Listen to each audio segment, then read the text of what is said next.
Olá, alunos do Paraná, tudo bem com vocês? Novamente eu, professor Jefferson, Biologia, interpretando para Libras, mais um dia Francis, trazendo aqui de uma outra língua o mesmo conhecimento. Isso é algo muito legal, né?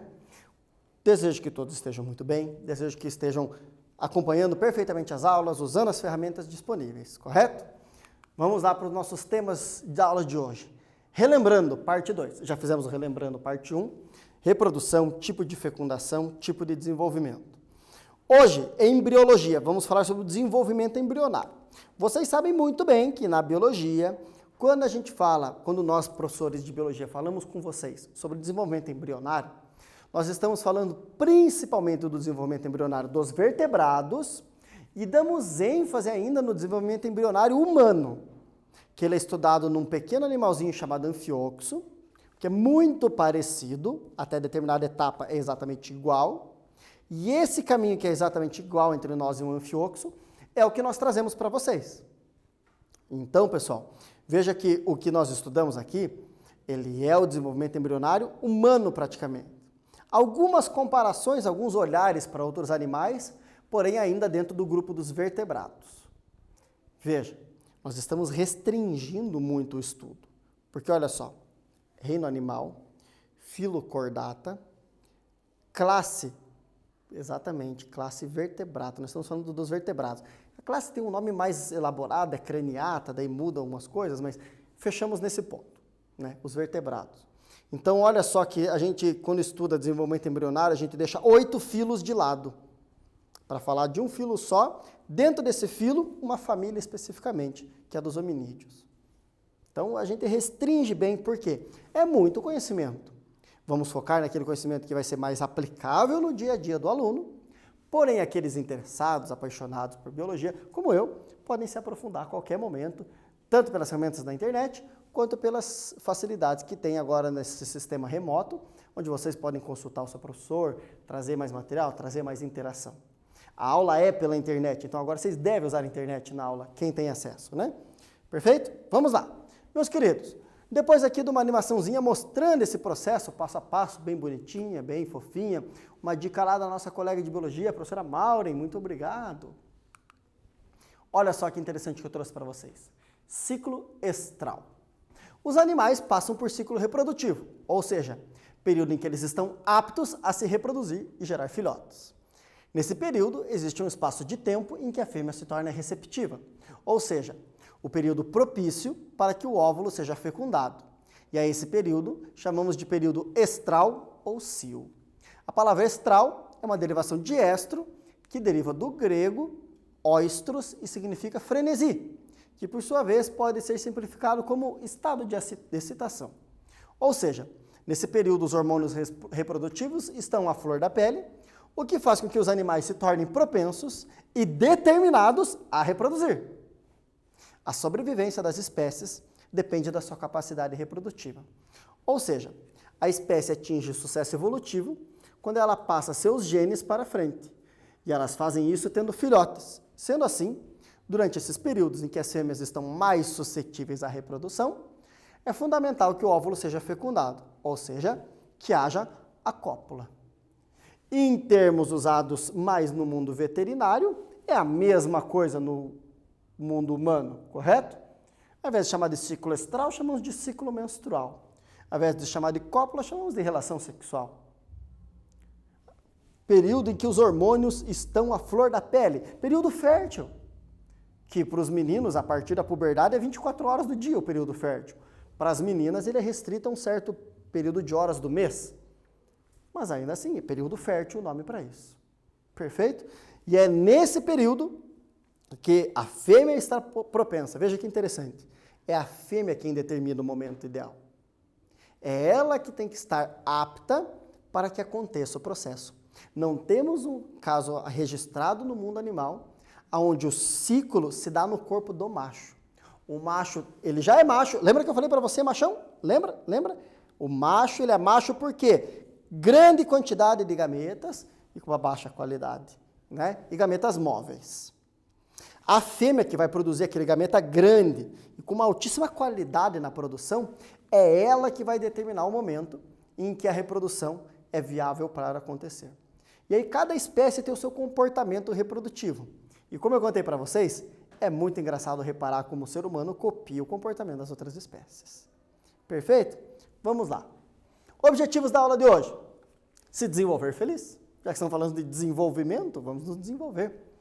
Revisar a formação dos gametas, relembrar os mecanismos de desenvolvimento embrionário e rever as técnicas reprodutivas animais.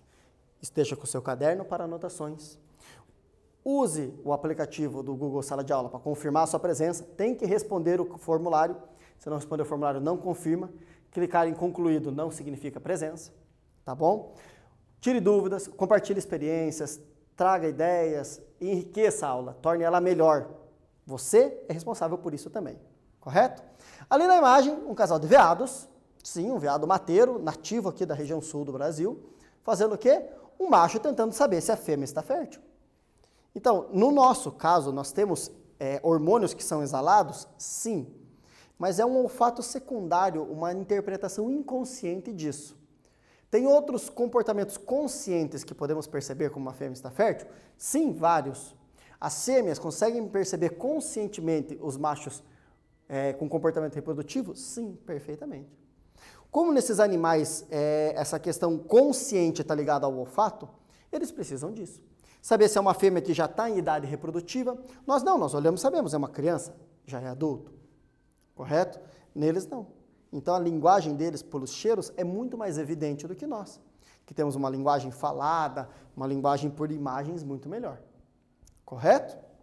Seguimos em frente. O tipo de reprodução que demanda gametas e a que não demanda. Então uma precisa de gametas para acontecer e outra não usa gametas. Essa pergunta é velha, hein? Quais são elas, respectivamente? Responde e eu já retorno.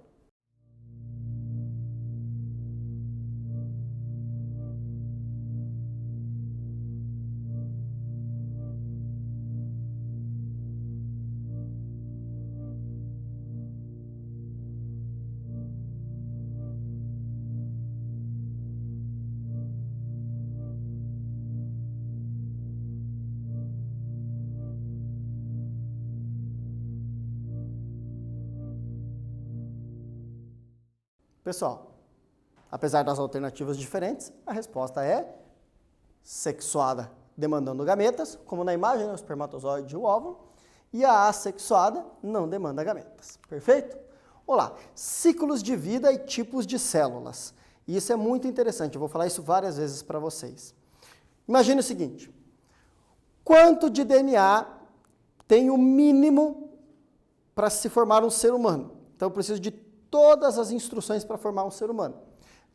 É um pedaço de DNA composto de 23 fragmentos. Ali eu tenho todas as instruções para formar um ser humano. Só que só esse pedaço com esses 23 cromossomos, que é a carga genética humana, não é suficiente para construir um ser.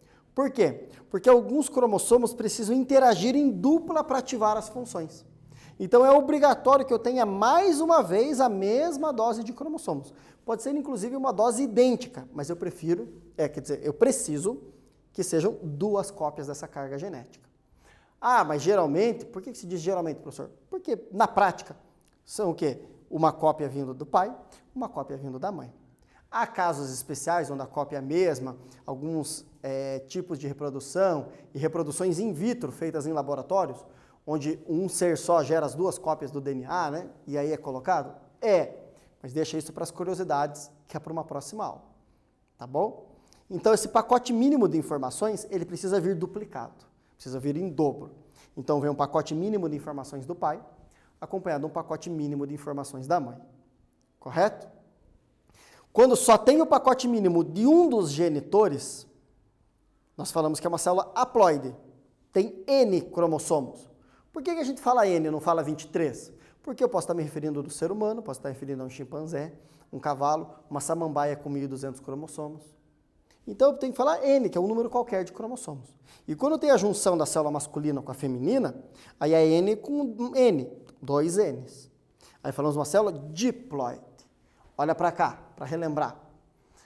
Uma célula diploide, lá no tecido ovariano da mulher, lá no tecido testicular do homem, então lá nos canais semicirculares do menino,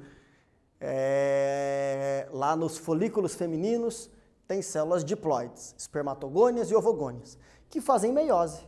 E a meiose faz o quê? Produz 4 células num processo de 2 fases. Essas células serão haploides, metade do material genético. Então está lá este homem produzindo seus espermatozoides por meiose, tendo metade do material genético.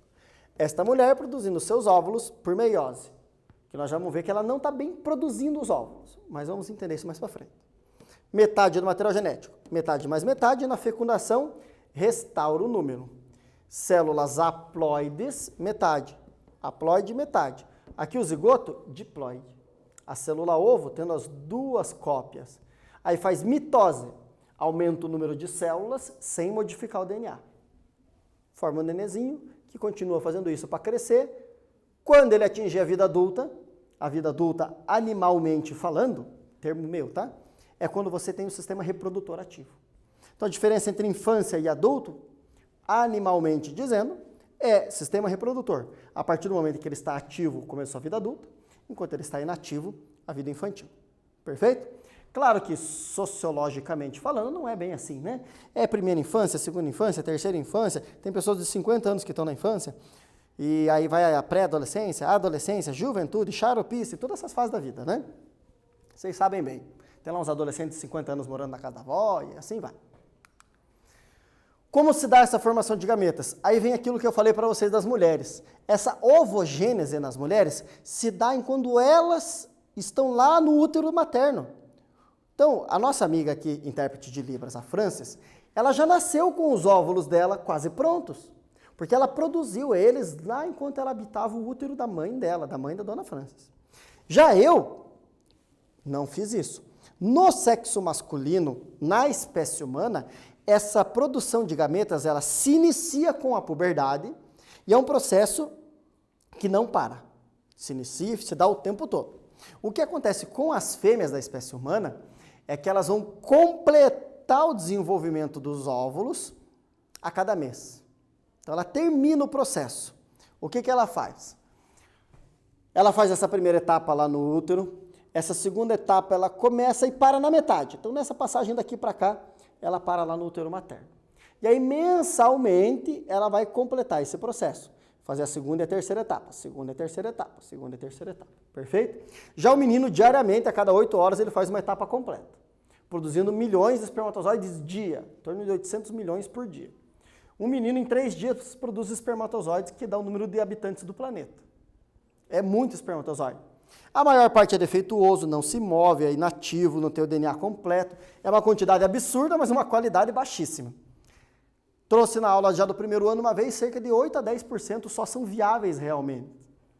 Então pensa, são milhões por dia. Milhões de inúteis. Que na prática alguns milhares que servem para alguma coisa. E a mulher não, é um por mês? Mas é um bem feito, bem elaborado, com muito carinho. As moças são muito legais, né? Vamos detalhar esse processo, prestem atenção. Tanto faz no corpo masculino ou no corpo feminino, essas são as etapas. Então, primeiro, mitose para proliferar essas células germinativas. Aí, essa primeira célula germinativa entra num processo de aumento de tamanho, para daí fazer meiose. Então, ela faz a primeira etapa da meiose, reduzindo o material genético pela metade. Segunda etapa da meiose, finalizou. Aí que vem a diferença. No corpo masculino, depois da segunda etapa da meiose, a célula começa a se livrar de tudo. Ela fica com membrana, núcleo, mitocôndria e citoesqueleto. As outras organelas ela dispensa. Por quê? É tudo que o espermatozoide precisa. Eu costumo brincar com os meus alunos que o pai é o seguinte, ele te dá metade do DNA e nada mais. Porque o espermatozoide nada mais é que um motoboy de DNA. Ele vem, te entrega o DNA e não faz mais nada. Ele não tem participação alguma fora trazer metade do DNA. Já no corpo feminino, está lá a célula germinativa, faz mitose para produzir mais células germinativas, o processo se inicia dentro do útero materno, começa a primeira etapa da meiose, não termina, aí mensalmente, lá num ciclo que dura em torno de 28 dias, ela completa esse processo. Só que veja, terminou a primeira etapa da meiose, perfeito. Uma célula pega todas as organelas para ela e a outra célula fica só com o núcleo. Essa célula que ficou só com o núcleo chama-se glóbulo polar e é inutilizada. Novamente, continua a meiose, segunda etapa da meiose, mais 2 células. Mesmo caso. Uma pega todo o material celular para ela e a outra fica só com o núcleo. Fez uma meiose? Fez. O núcleo respeitou? O núcleo respeitou.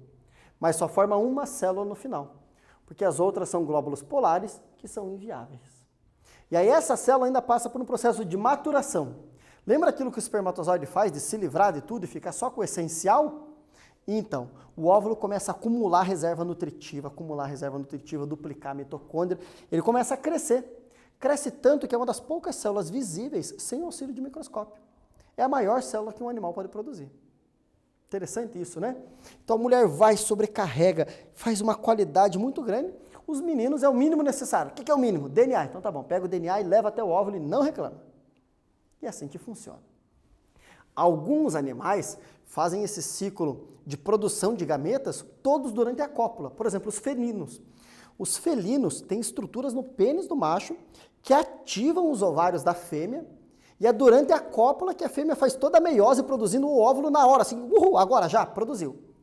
Então, gente, no caso dos felinos, a fecundação tem dia, hora, data, minuto, segundo para acontecer. Então é muito mais específico que na espécie humana, que o óvulo fica viável por algum tempo ali esperando para fecundação. Entendem? Então varia de bicho para bicho, cada bicho é do seu jeito. Perfeito? Mas a ideia básica da sequência de eventos da mitose e da meiose para produzir os gametas é a mesma, muda a época da vida. Continuando lá no organismo feminino. Ovários, aqui é o ligamento que prende o ovário à coluna vertebral da mulher.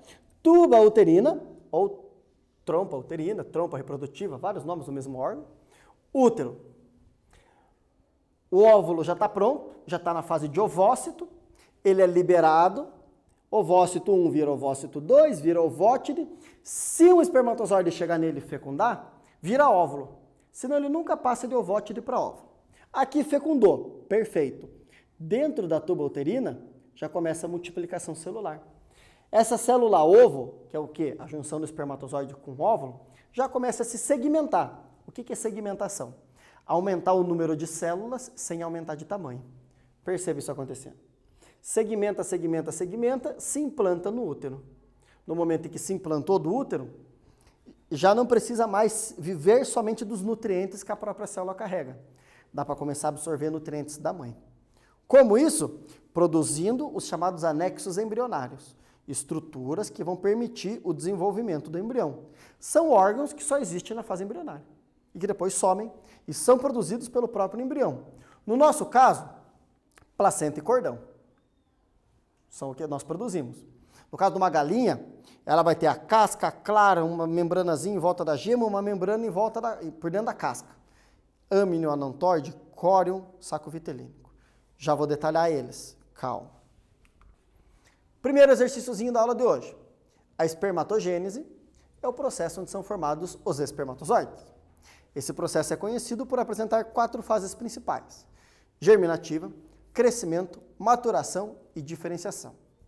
A respeito da fase de maturação, ocorre qual a alternativa correta? Eu já volto.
Pessoal, fase de maturação dos espermatozoides é a divisão de 2 espermatócitos secundários em 4 espermátides.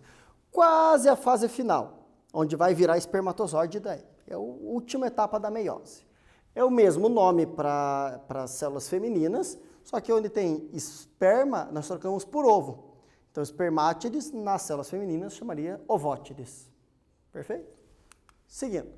Anexos embrionários que eu contei para vocês. Âmnio, na espécie humana, é o líquido onde o neném fica imerso, que vai ter proteção contra desidratação, proteção contra mudança brusca de temperatura, proteção contra impactos mecânicos, né? O líquido vai absorver a energia do impacto até certo limite. O alantoide vai fazer o quê? Reserva de excretas. É a nossa placenta mandando tudo que precisa ser jogado fora do corpo do neném para o corpo da mãe. O córeo, que faz as trocas gasosas, no nosso caso o cabinho USB, que está ligado na mãe, o cordão umbilical, saindo do nosso umbigo, grudando na placenta, o cordão está grudado na placenta, perfeito. E o vitelo, comida. O saco vitelínico é a reserva nutritiva. Temos uma pequena reserva no ovócito, que daí nós consumimos ela até ser implantados. Depois que implanta, quem faz esse papel é a gordurinha que a mãe tem guardada, é a alimentação da mãe, que vai vir via placenta, da placenta para o cordão, do cordão para nós. Perfeito? Já no ovo de galinha, o que nós temos? A casca, que faz o processo de trocas gasosas, junto com aquela membrana que tem embaixo da casca. Quem já descascou um ovo cozido já percebeu essa membrana embaixo da casca. É a membrana do córeo. A casca do ovo era toda porosa, furadinha, por ali entra oxigênio e sai gás carbônico. Aquela membranazinha que controla isso é o córeo. O âmnio está junto com a clara, tudo isso é o líquido que vai proteger o embrião, apesar da clara também ter um pouco de reserva nutritiva, que junto com a gema é o vitelo, perfeito. E em volta da gema, quem já quebrou um ovo para fritar, percebeu que tem uma outra membrana, um outro envelope, que é o alantoide, onde estão as excretas, onde o que precisa ser jogado fora pelo embrião fica guardado ali. Perfeito? Seguindo em frente. Agora, o desenvolvimento desse embrião, desde quando ele é uma célula até ele virar um organismo pronto. Aquela primeira etapa de segmentações, onde só muda o número de células, mas não muda o tamanho. Lembrando que esse zigoto aqui vai dar origem ao corpo completo, pessoal. Todos os tipos de células, célula do cabelo, célula da barba, célula do nariz, do cotovelo, célula da boca, do tornozelo, todos os tipos celulares estão guardados ali. Conforme vai se desenvolvendo, vão surgindo esses tipos celulares. Algumas coisas interessantes. Para começar a síntese de proteínas que desencadeia esse processo, tem RNA da mãe ali dentro, os chamados fatores maternos que ativam o DNA. Ou seja, a tua mãe manda na tua vida desde quando você era um zigoto. Perfeito? Segunda coisa interessante, esses fatores maternos é que vão determinar qual canto da célula vai dar origem a qual parte. Porque num canto que está o RNA mensageiro responsável pelo desenvolvimento neuronal, vai dar o tecido nervoso. E ali vai começar já até a organização das células. Então, quando a gente olha a mórula, que ainda não tem células especializadas, mas já tem uma organização onde conseguimos prever qual tipo de tecido vai surgir em qual lugar. Se eu conseguir pegar uma célula de mórula, colocar o DNA de Jefferson nela e implantar no meu corpo, eu consigo produzir células minhas. O que isso é importante? Eu posso cultivar tecidos em laboratórios. Tecido muscular que não se regenera. Então eu tenho uma lesão cardíaca, vamos supor, eu não tenho, tá? Eu imagino que eu não tenho. Se eu tiver, eu não sei. Mas que eu tivesse uma lesão cardíaca, tecido cardíaco não se regenera. Eu poderia pegar DNA meu, colocar aqui, ativar só os setores responsáveis por tecido cardíaco, produzir um tecido cardíaco e daí formaria um coração novo para pôr em mim. Nossa, que legal! Só que esse embrião morre. Porque esse embrião que viraria um embrião vai virar só tecido cardíaco meu. Então tem questões éticas envolvidas aí. Vale a pena olhar a aula de bioética da professora Franciele do 3º ano. Fica uma dica interessante para vocês. Fundação Carlos Chagas. A proteção mecânica do embrião dos mamíferos é realizada fundamentalmente por qual estrutura? Anota, responde, eu já venho.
Meninos e meninas, faz o que essa estrutura? Claro, proteção, né? Então, proteção contra o quê? Impactos, desidratação, toda essa parte mecânica do desenvolvimento embrionário. Tem seres que colocam os seus ovos na água, e aí o óvulo não tem essa estrutura, o embrião não tem, porque o próprio ambiente faz essa função. Então, ovos de sapos, de peixes, de salamandras, a própria água é o ambiente que já vai controlar a temperatura, a umidade, impactos. Isso só é preciso de animais que reproduzem-se fora da água, artrópodes e alguns vertebrados. Perfeito? Seguimos. Olha lá o desenvolvimento. As primeiras etapas do desenvolvimento embrionário, né? Lá o embriãozinho, já mais definido, aqui já estamos falando aí de praticamente 2 meses de vida, né? O cordão umbilical bem evidente. Aqui deve estar mais ou menos com meio centímetro de comprimento. Aí, já na metade da gestação, já com os dedos bem formados, já teve regressão da membrana interdigital. E aqui já nos meses finais, ali 7º, 8º mês, que só falta ganhar tamanho. Né? Já está completamente formado para aquilo que se forma para o nascimento, né? Porque nós nascemos bem incompletos, com uma dependência bem grande dos pais. Né? O cuidado parental na espécie humana é gigante.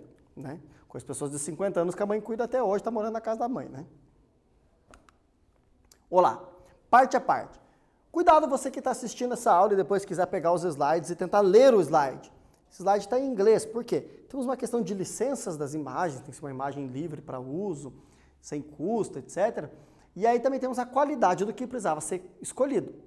A única imagem que juntava isso para exatamente essa aula que eu escolhi é essa com a legenda em inglês. Então presta muita atenção no que eu vou falar. Perfeito? Fertilização. O espermatozoide fecundou o óvulo. Perfeito. Professor, por que tem um terceiro núcleo ali? Lembra aquele glóbulo polar que eu falei que tem no final?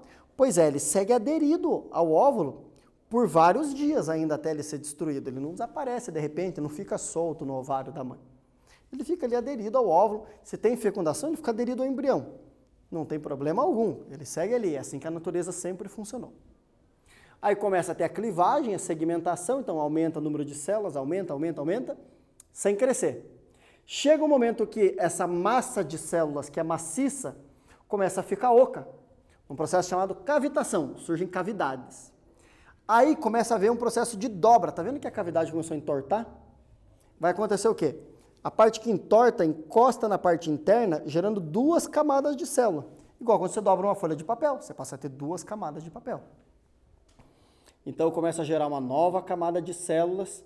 E aí, nesse mesmo período, acontece que chega esse embrião no lugar correto do útero. Ele vai se aderir ao útero, vai se implantar. Ele vai ter uma camada de células ao redor, especializada em se comunicar com o útero da mãe, que vai dar origem à placenta, para fazer essas trocas de nutrientes e excretas. E ali dentro o embrião se formando. Olha lá o que eu comentei com vocês? Com 2 camadas de células diferentes. Cada camada de célula continua o seu desenvolvimento, formando 2 cavidades. Aqui nós já temos 2 prévias. Que prévias são essas? Uma cavidade digestória, outra cavidade nervosa. Esse processo já se inicia. Então o sistema nervoso já tem o local onde ele vai existir e o sistema digestório também já tem um local. Inclusive o digestório já tem uma abertura, que em alguns animais vai originar a boca, que nós chamaremos de animais protostômios, proto, primeiro, estomos, boca, então a boca surgindo antes, e animais deuterostômios. Deutero significa ao final. Então, a boca por último, ou seja, aquela abertura é o ânus. Que animais são esses? Nós, seres humanos, somos construídos da saída para a entrada. Então, nosso sistema digestório se forma a partir do ânus, terminando na formação pela boca. Tem animais que são protostômios e tem sistema incompleto. O que quer dizer isso? Tem boca e não tem ânus, só tem boca. Então, entra e sai pela mesma abertura. Tá bom? Se alimenta, digere, o resíduo da digestão sai pela boca. Nós não, né? Se alimenta pela boca, digere, o resíduo fermentado, apodrecido por várias etapas, sai pelo ânus. Perfeito? Seguindo em frente, olá, entre as 2 camadas de células começa a surgir uma terceira camada, aqui um destaque para elas, que vai dar origem aos demais órgãos nossos. Então, o que não é nem nervoso, nem digestivo, nem revestimento, porque o revestimento já está ali, já está ao redor desde o início, vai vir dessa parte central, chamada celoma. A camada externa de células, que forma o revestimento e também dá origem ao sistema nervoso, chama-se ectoderme. A camada interna, que dá origem ao sistema digestivo e às glândulas digestivas, é a endoderme. E quem surge no meio, entre as duas, é a mesoderme. Tem animais que não desenvolvem mesoderme. Chamamos de diblásticos, só 2 camadas embrionárias. Animais que têm mesoderme, triblásticos, 3 camadas embrionárias. Animais que não têm mesoderme não vai ter tecido muscular, não vai ter esqueleto, não vai ter aparelho excretor, não vai ter um aparelho reprodutor definido. Tudo isso surge desse tecido embrionário. Nós temos. Quanto tempo de vida até chegar nessa última etapa aqui?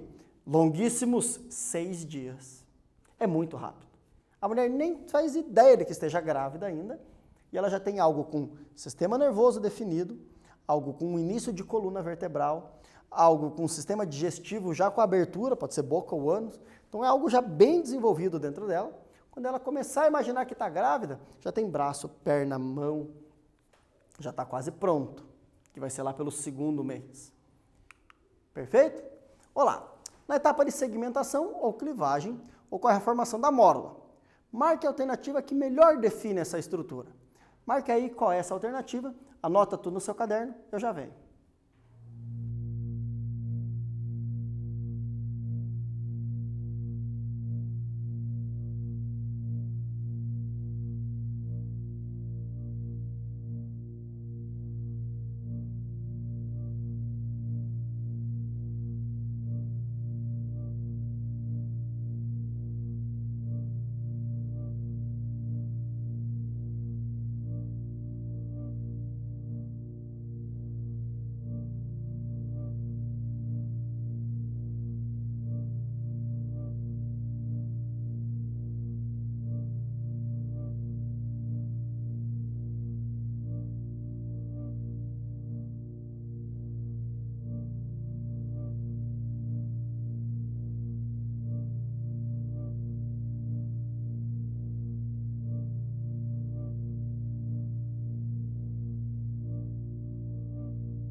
Meninos e meninas, mórula indiferenciada, não especializou as células ainda. O que ela é? Estrutura do tamanho do ovo, lembra? Clivagem, não cresce, só aumenta as células. Formada por um conjunto de blastômeros. Blastômero é o nome que nós damos para as células que ainda não se diferenciaram. Perfeito? Fechando. O que você estudou ano passado não deve ser esquecido. O que você estudar esse ano não deve ser esquecido. Conteúdo básico para a vida, né? Lembre-se da formação dos gametas, do desenvolvimento do embrião. Lembre-se de usar os recursos naturais com sabedoria, de tomar água, se alimentar bem, fazer atividade, ler, escrever, desenhar, plantar, cozinhar, limpar. Converse com quem está ao seu lado. Tenha rotinas, inclusive rotinas de estudo.